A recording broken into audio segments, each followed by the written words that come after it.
Hey everyone, this is Bob Kovacs here at Wirefly with part 2 of our review of the T-Mobile myTouch 4G slide. In this review, I am going to concentrate on the camera features of the myTouch 4G slide because it really has some interesting camera features. Now, the camera has a lot of different modes which T-Mobile and HTC have talked about. To get to those modes, by the way, you press the auto button. And when you go to the auto button, I'm going to go ahead and tip it, you get various different scenes. Here's the panorama scene. This is the clear shot HDR. As you all know, HDR stands for high dynamic range. And I'm going to come back to that one. I've got some samples of that. This is the burst shot. This will take something like 5 shots in a second so that you can pick the one of those 5 shots that gives you what you're looking for. Has a nighttime mode, has an action mode, it has a macro, and a portrait mode. So I've used several of these and I'll go ahead and talk about them right now. Let's go ahead and touch the portrait mode. What the portrait mode does, and it might be a little hard for you to see, is it will be clearly focused on something in the center, and then depending on where you put this, it will blur the focus outside of the circle. So if you put somebody's face in the center, outside the face, it will be blurred. And here's what a shot looked like when I did that. This is my coworker Pamela. She works in the Cube just across the aisle from me. And I had it focus clearly on her face and then provide out of focus just around her face. So it's kind of an attractive thing to do for a portrait. Let's go back. Let's go back to the camera modes. And here we go. I didn't take any good macro shots or action shots or night shots, but I did do some burst shots. Here's my wife taking a picture of me waving my arms in burst mode, and as you can see, we got a shot that probably is usable if you can describe any picture of me as being usable.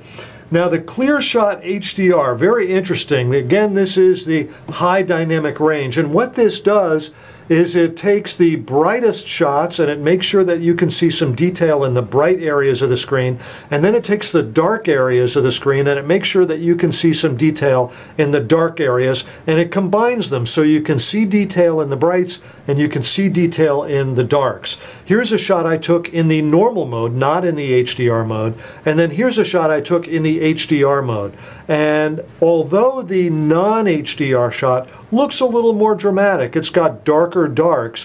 When you think about it, those dark darks in that non-HDR shot has no available detail in those dark areas of the screen.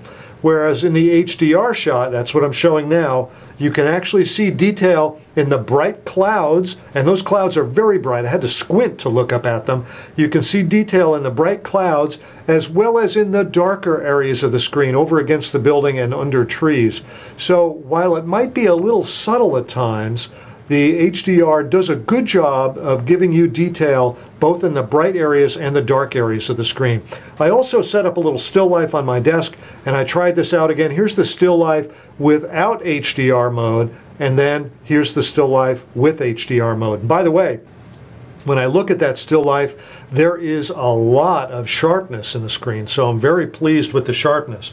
Let's come over here to this panorama sweep shot mode because I've used it too. Now, it's a little tricky to use. It took me a little time just to get used to how it works and to get it figured out. Once I got it figured out, I could consistently take one of these sweep shots, as T-Mobile calls it. And here's a sweep shot I did of the exterior of the Wirefly building. We're in a little corporate development here, so here's a little bit of what it looks like around the development. And this shot came out okay, but I took a couple of other shots and they didn't come out so good, even though I tried doing exactly the same thing. You can see the building is distorted. And then my wife took a shot of me indoors sitting at my computer, and while this shot initially looks very good, look at what's going on with my shirt. So it doesn't always take a good shot when you do the sweep shot. So you'll need to do it a few times. You'll need to get used to it to figure out what's going on. And of course, I like taking a flesh tone shot so you can see what flesh tones look like. Here's a shot That is Luis on the left and Jen on the right. Those are my coworkers.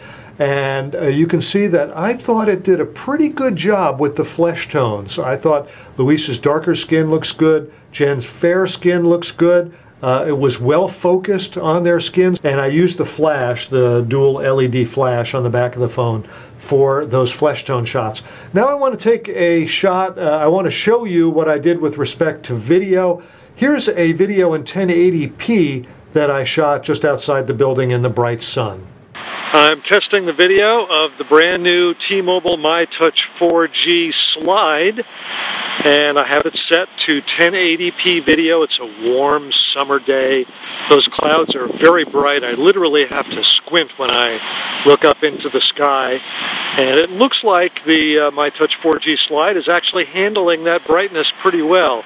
I'm going to tip down here so there's less sky, and sure enough it brings up the brightness of the grass. And as I tip up, it gets dark again. That's the Wirefly building there in the background. And it is kind of squinty, cloudy, and I can still see the monitor on the screen, the display. I mean, it's somewhat washed out, but it's still pretty easy for me to see what's going on.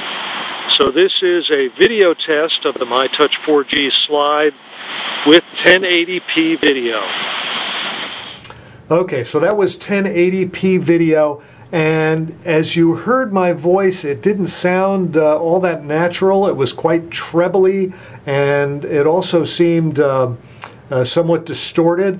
Well, I was at a concert and I shot some video at a concert. Now, unfortunately, the phone was set to only 800 pixels for the video width. I think it was 800 by 480. So I'm going to go ahead and run that now. This is a bluegrass group. I think it's the Claire Lynch Band, and they're actually a very good band, but the sound was just not very good. So here's the sound with that the Claire Lynch Band that I shot at 800 by 480 resolution.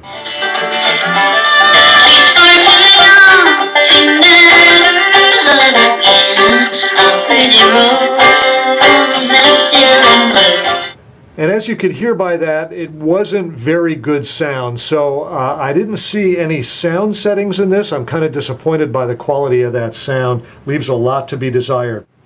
So this has been an interesting look at the camera in the myTouch 4G slide. It is a better camera than I've seen in any other cell phone.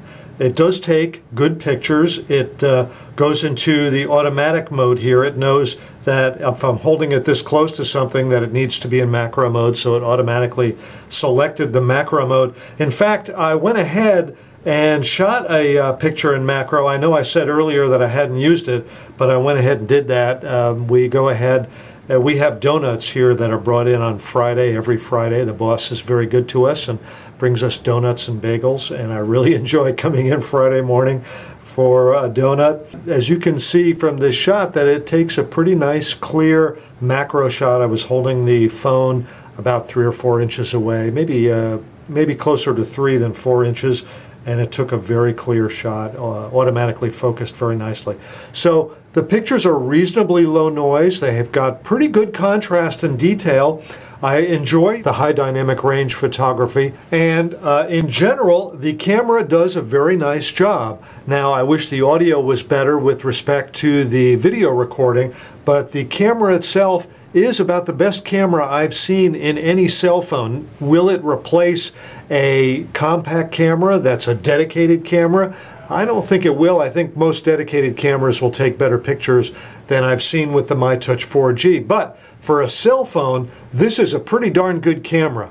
And this is Bob Kovacs here at Wirefly with the myTouch 4G slide. Thanks for watching.